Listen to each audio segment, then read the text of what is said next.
ഇത് അദ്ദേഹമല്ലെന്ന് ആർക്കും സംശയമൊന്നുമില്ലല്ലോ. കണ്ടോ, ഇത് അദ്ദേഹമാണ്. ഇത് വാർത്തയാണ്. അശ്ലീല പദപ്രയോഗങ്ങൾ, സെൽഫി ആയതുകൊണ്ട് മനസ്സിലാകത്തില്ല, വീഡിയോ കോളിലൂടെയൊക്കെയുള്ള ശരീര പ്രദർശനങ്ങൾ. എന്റെ നെഞ്ച് ഇങ്ങനെയാണ്, കണ്ടോ, എന്റെ മാറിടം ഇങ്ങനെയാണ്. ഇനി മോളുടെ ഒന്ന് നോക്കട്ടെ. കേൾക്കോ, അങ്ങനെയാണ് ഇപ്പൊ പാണക്കാട് തങ്ങളുടെ വീഡിയോയും വന്നിരിക്കുന്നത്. അതിനകത്തും നന്മമരം കാക്ക ചോദിക്കുന്നത് കണ്ടോ, എന്റെ മാറിടം ഇങ്ങനെയാണ്. ഇനി മോളുടെ ഒന്ന് നോക്കട്ടെ. അങ്ങനെ അശ്ലീല പദപ്രയോഗങ്ങൾ, അതൊക്കെ ഇവരുടെ രീതിയാണ് കേട്ടോ. ഇവർ മദ്രസയിൽ പഠിക്കുന്നത് കൊണ്ട് ഇവരുടെ ഭാഗത്ത് നിന്നും അതിനേക്കാൾ കൂടുതലൊന്നും നമ്മൾ പ്രതീക്ഷിക്കരുത് എന്നുള്ളതാണ് ഞാൻ മനസ്സിലാക്കുന്നത് കേട്ടോ.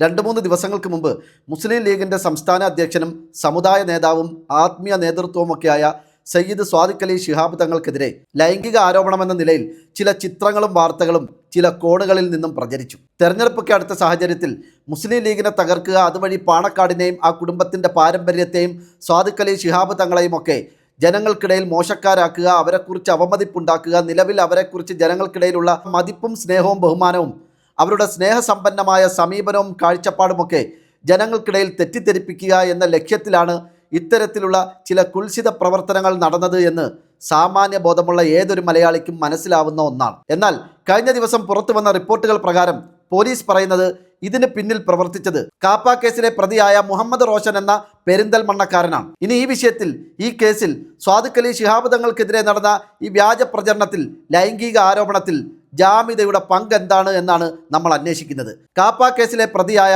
കൊടും ക്രിമിനലായ മുഹമ്മദ് റോഷനുമായി ജാമിദയ്ക്കുള്ള ബന്ധം എന്താണ്? ഈ മുഹമ്മദ് റോഷനും ജാമിദയും തമ്മിൽ എന്തെങ്കിലും അന്തർധാരയുണ്ടോ? ഉണ്ട് എന്നതിനെ തെളിയിക്കുന്ന അല്ലെങ്കിൽ സൂചിപ്പിക്കുന്ന ചില കാര്യങ്ങളുണ്ട്. ആ കാര്യങ്ങൾ ഓരോന്നായി ഞാൻ നിങ്ങളോട് പറയാം. ഈ വാർത്ത സ്വാദിഖ് അലി ശിഹാബ് തങ്ങളെക്കുറിച്ചുള്ള വ്യാജ ലൈംഗിക ആരോപണങ്ങളിൽ ചിത്രങ്ങളടക്കം പ്രചരിപ്പിച്ചുകൊണ്ടുള്ള ഈ വാർത്ത ആദ്യമായി പുറത്തു വന്നത് ഒരു ഫേസ്ബുക്ക് പോസ്റ്റിലൂടെയാണെങ്കിലും അതൊരു വാർത്തയായി ആദ്യം പുറത്തുവിട്ടത് ജനൻ ടി വിയാണ്. ജനൻ ടി വിയിൽ വന്ന ആ വാർത്ത ഇങ്ങനെയാണ്: ആയിരക്കണക്കിന് പള്ളികളുടെ കാളി തുടർച്ചയായി രാത്രികാലങ്ങളിൽ അശ്ലീല പദപ്രയോഗവും ചിത്രങ്ങളും അയക്കുന്നു. വീഡിയോ കോളിലൂടെ നഗ്നതാ പ്രദർശനം. പാണക്കാട് സ്വാദിഖ് അലി ശിഹാബ് തങ്ങൾക്കെതിരെ ലൈംഗിക ആരോപണം. ഇങ്ങനെയാണ് ജനൻ ടി വി വാർത്ത കൊടുത്തത്. പക്ഷേ തുടർന്നുള്ള മണിക്കൂറുകളിൽ ജനൻ ടി വി ഈ വാർത്ത മുക്കി. ഇതേ വാർത്ത കൊടുത്ത സംഘപരിവാർ പത്രമായ ജന്മഭൂമിയും പിന്നീട് ആ വാർത്ത മുക്കി. ഈ ജനൻ ടി വിയിലെ നിത്യ സന്ദർശകയാണ് ജാമിദ.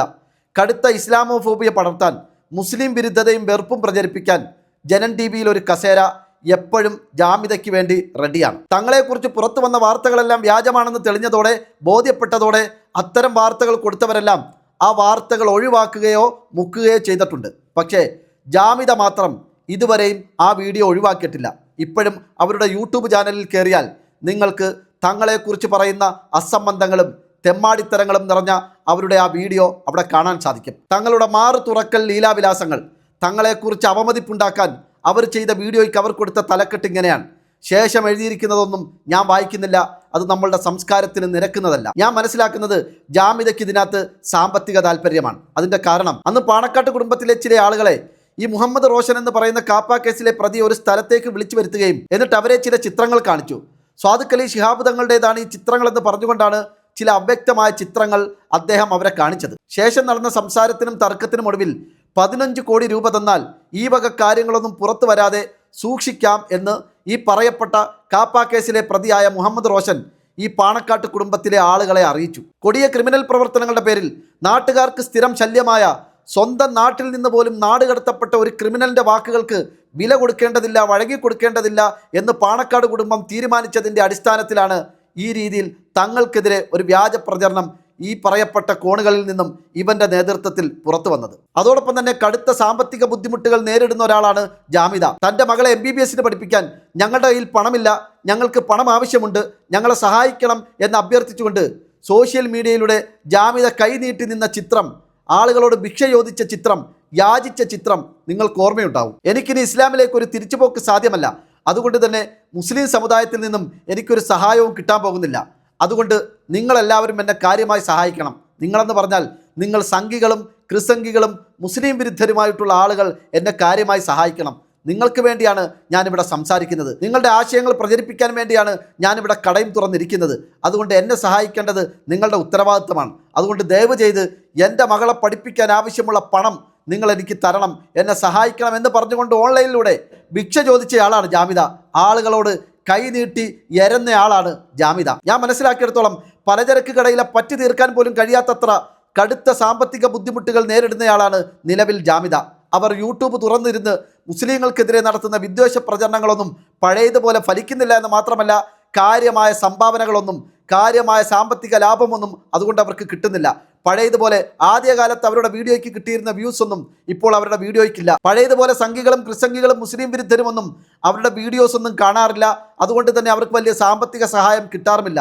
ഒരു വിഷയം തന്നെ നിരന്തരം പറഞ്ഞുകൊണ്ടിരുന്നാൽ ആർക്കായാലും ആവർത്തന വിരസത അനുഭവപ്പെടും, മടുപ്പ് തോന്നുന്നത് സ്വാഭാവികമാണല്ലോ. അതുകൊണ്ട് കടുത്ത സാമ്പത്തിക ബുദ്ധിമുട്ടുകൾ അനുഭവിക്കുന്ന അത്തരം വെല്ലുവിളികൾ നേരിടുന്ന ജാമിദ എന്തായാലും നനഞ്ഞു, ഇനി അങ്ങ് കുളിച്ചു കയറാം എന്ന ചിന്തയിൽ കാപ്പ കേസിലെ പ്രതിയായ കൊടും ക്രിമിനലായ മുഹമ്മദ് റോഷനുമായി നടത്തിയ ഗൂഢാലോചനയുടെ ഫലമാണോ തങ്ങൾക്കെതിരെയുള്ള ഈ വ്യാജ പ്രചരണം എന്നുള്ളത് അന്വേഷണത്തിൽ പുറത്തു വരേണ്ടതാണ്. സ്വാദിഖ് അലി ശിഹാബ് തങ്ങളെക്കുറിച്ച് പുറത്തു വന്ന വാർത്തകളൊക്കെ വ്യാജമാണെന്ന് ഏറെക്കുറെ എല്ലാവർക്കും ബോധ്യപ്പെട്ടിട്ടും അതിൻ്റെ സത്യാവസ്ഥ പുറത്തു വന്നിട്ടും ജാമിദ മാത്രം ഇപ്പോഴും അതിൽ ഉറച്ചു നിന്നുകൊണ്ട് തങ്ങൾക്ക് ഏതോ ഒരു സ്ത്രീയുമായി അവിഹിത ബന്ധമുണ്ട് എന്ന് ആവർത്തിച്ച് പറയുന്നുണ്ടെങ്കിൽ അതിന് പിന്നിൽ എന്തോ ദുരൂഹതയുണ്ട്. അവരുടെ സാമ്പത്തിക താല്പര്യങ്ങൾ എന്താണെന്നുള്ളത് അന്വേഷണത്തിൽ പുറത്തു വരേണ്ടതുണ്ട്. കടുത്ത സാമ്പത്തിക പ്രയാസങ്ങളിലൂടെ കടന്നു പോകുന്ന ജാമിദയുടെ ആ താല്പര്യം സാമ്പത്തികമാണെങ്കിൽ ജാമിദയും മുഹമ്മദ് റോഷൻ എന്ന കാപ്പ കേസിലെ പ്രതിയും തമ്മിൽ നടത്തിയ ഗൂഢാലോചനയുടെ ഫലമാണോ ഇതെന്ന് കൃത്യമായ അന്വേഷണം നടക്കേണ്ടതുണ്ട്, തെളിവുകൾ പുറത്തു വരേണ്ടതുണ്ട്. അതുകൊണ്ട് മുസ്ലിം ലീഗിനോടും ലീഗിൻ്റെ പ്രവർത്തകരോടും എനിക്ക് പറയാനുള്ളത്, ജാമിദയ്ക്കെതിരെ കേസ് കൊടുക്കാൻ നിങ്ങൾ മുമ്പോട്ട് വരണം. ഏതെങ്കിലും ഒരു ലീഗിൻ്റെ പ്രവർത്തകൻ നിങ്ങളുടെ നാട്ടിലെ ലോക്കൽ പോലീസ് സ്റ്റേഷനിൽ പോയി ഒരു പരാതി കൊടുത്താൽ പോലും ഈ വിഷയത്തിൽ തീരുമാനമുണ്ടാകുമെന്നുള്ളത് ഉറപ്പാണ്. ഇനി അതല്ല, പാണക്കാട്ട് കുടുംബവും അവിടുത്തെ തങ്ങന്മാരും തുറന്ന പുസ്തകമാണ്. അവരുടെ ജീവിതം എല്ലാവർക്കും അറിയാം. അവരെ അറിയാവുന്നവർക്ക് കാര്യങ്ങൾ മനസ്സിലാവും എന്ന തരത്തിൽ സ്നേഹത്തിൻ്റെയും സഹിഷ്ണുതയുടെയും സമഭാവനയുടെയും ഒരു സമീപനമാണ് നിങ്ങൾ സ്വീകരിക്കുന്നതെങ്കിൽ അത് കുറച്ച് ഓവറാണ് എന്നാണ് എൻ്റെ അഭിപ്രായം. അത്തരം സമീപനങ്ങൾ സമുദായത്തിൽ തലയെടുപ്പുള്ള പണ്ഡിതന്മാർക്കെതിരെ, സമുദായ നേതൃത്വങ്ങൾക്കെതിരെ വായി തോന്നിയ എന്ത് വൃത്തികേടും എന്ത് അശ്ലീലവും അസഭ്യവും വിളിച്ചു പറയാനുള്ള ലൈസൻസായി ജാമിദയെ പോലെയുള്ള തെരുവ് നായ്ക്കൾ ഉപയോഗപ്പെടുത്തുന്നത് സർവ്വസീമകളുടെയും ലംഘനമായി മാറിയിരിക്കുകയാണ്. അതുകൊണ്ട് ജാമിദയെ പോലെയുള്ള സാമൂഹ്യ വിരുദ്ധരുടെ ഇത്തരം നീക്കങ്ങൾ തടയിടേണ്ട സമയം അതിക്രമിച്ചതിനാൽ അവർക്കെതിരെ കേസ് കൊടുക്കാൻ ലീഗിൻ്റെ ഏതെങ്കിലും ഒരു അനുയായിയോ അനുഭാവിയോ എങ്കിലും മുമ്പോട്ട് വരാനുള്ള ധൈര്യം കാണിക്കണമെന്ന് ഞാൻ പ്രത്യേകമായി ഓർമ്മപ്പെടുത്തുന്നു.